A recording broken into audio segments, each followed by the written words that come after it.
Oke, selamat datang. Kita kan setiap hari pakai mesin pencari ya.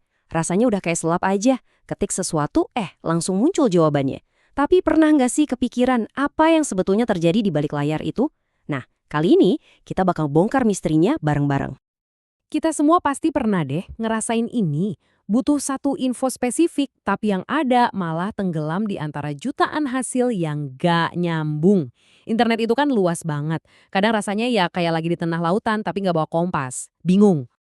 Coba deh bayangin sebuah perpustakaan tapi ukurannya sebesar planet kita. Setiap detik ada buku baru yang masuk. Nah, sekarang bayangin lagi, di perpustakaan itu nggak ada katalog, nggak ada pustakawan yang bisa ditanya. Kacau kan? Ya, itulah tantangan yang dihadapi sistem pencarian setiap kali kita tekan enter. Tapi, dari kekacauan itulah muncul pahlawan kita. Sebuah sistem canggih yang dirancang buat jadi semacam detektif digital yang tugasnya membawa keteraturan di lautan informasi yang berantakan ini. Oke, kita sebut aja dia sistem temu kembali informasi. Kedengeran teknis ya, tapi anggap aja ini nama resmi si detektif kita. Ini bukan cuma alat biasa loh. Ini tuh infrastruktur pengetahuan yang vital banget yang bantu kita nemuin jarum di tumpukan jerami digital raksasa. Dan misinya itu krusial banget. Kualitas keputusan kita sehari-hari, cara kita belajar, bahkan seberapa produktif kita di kerjaan, itu semua bergantung sama seberapa bagus kerja si detektif digital ini. Jadi ini bukan cuma soal nyari fakta, tapi tentang gimana kita bisa diberdayakan oleh pengetahuan. Nah, pertanyaannya, gimana cara kerja detektif ini?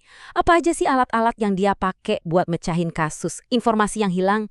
Yuk kita coba intip isi tas peralatannya dan lihat anatomi dari sebuah pencarian yang sempurna. Ternyata, nggak ada satu formula ajaib. Pencarian yang hebat itu adalah hasil kombinasi dari banyak petunjuk. Ada relevansi, artinya seberapa nyambung hasilnya sama yang kita cari.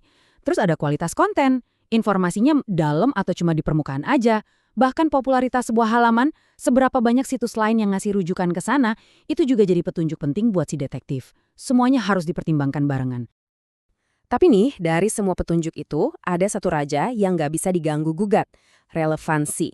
Mesin pencari itu dinilai berhasil bukan dari seberapa banyak hasil yang ditemuin, tapi seberapa tepat hasilnya. Apakah kata kunci kita ada di judul, seberapa sering kata itu dibahas di dalam artikelnya, nah hal-hal kayak gitulah yang diukur. Ini penting banget loh. Kamu bisa aja punya teknologi paling canggih sedunia, tapi kalau hasilnya nggak relevan, ya pengguna bakal kabur. Pada akhirnya, yang jadi ukuran utamanya ya kepuasan kita sebagai pengguna. Sesimpel itu. Jadi, kuncinya itu ada di keseimbangan. Di satu sisi ada petunjuk-petunjuk teknis. Anggap aja algoritma itu resep yang diikuti si detektif, dan pengindeksan itu proses bikin katalog super cepat buat perpustakaan web tadi. Nah, di sisi lain, ada petunjuk yang lebih manusiawi, kayak kualitas tulisan atau seberapa populer sebuah situs. Sistem terbaik itu yang bisa menyeimbangkan kedua sisi ini dengan harmonis. Nah, ini membawa kita ke sebuah kebenaran yang fundamental.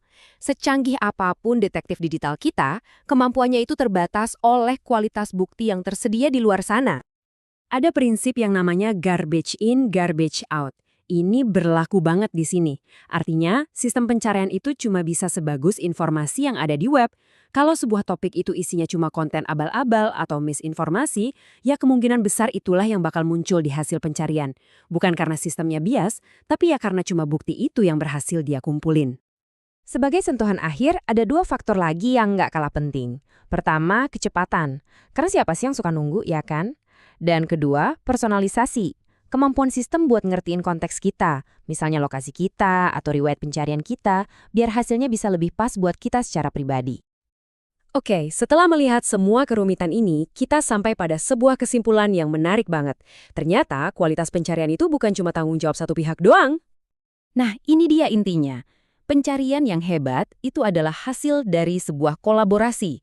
Ini bukan pertunjukan tunggal dari mesin pencari, tapi sebuah kerjasama tim dari seluruh ekosistem web. Maksudnya kolaborasi gimana? Gini deh, para pengembang membangun mesinnya yang super kuat. Lalu, para penulis, jurnalis, dan kreator konten menyediakan bahan bakar berkualitas. Dan para desainer web memastikan jalanannya atau struktur situsnya itu rapi, biar si mesin bisa menelusurinya dengan gampang. Jadi, pesan utamanya sebenarnya simpel. Meningkatkan kualitas pencarian itu adalah upaya kita bersama. Ketika konten di web makin bagus dan desain situs makin jelas, secara otomatis detektif digital kita juga jadi makin pintar dan efektif buat kita semua. Dan ini membawa kita pada satu pertanyaan terakhir yang penting banget untuk kita renungkan. Sebagai pengguna, pembuat konten, atau mungkin sekedar orang yang suka berbagi informasi, gimana ya cara kita bisa ikut berperan bikin ekosistem ini jadi lebih sehat dan lebih bisa diandalkan?